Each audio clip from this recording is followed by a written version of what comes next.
Hi అండి, welcome back to my channel. ఈ ఈ వీడియో వచ్చేసి ఇది మల్లన్న దేవుని కాడ బోనం పోసిరు.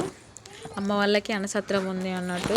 అన్నసత్రం అని అంటే మనం వండిన తెల్లన్నంని ఒక క్లాత్ పైన అన్నం పెట్టుకొని అందులో కొంచెం కర్రీస్ వేసుకోవాలి. కర్రీస్ మనం ఏమేమైతే దేవునికి నైవేద్యంగా వండినామో ఆ కర్రీస్ని వేసుకొని మనం అన్నసత్రాన్ని పోస్తారన్నమాట. పప్పు అయినా మనం ఏది చేసినా అది అక్కడ పెట్టేసి మనం ఆ క్లాత్లో పెట్టేసి దాన్ని ఆ క్లాత్ని మనం క్లోజ్ చేయాలి.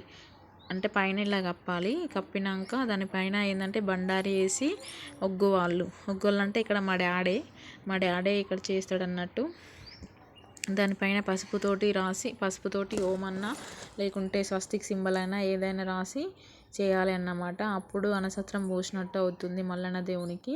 ఇది అమ్మ వాళ్ళకి ఉందండి అన్నసత్రం పోసుడు, మాకైతే లేదు. అక్కడ అమ్మ పళ్ళు పెడుతుంది.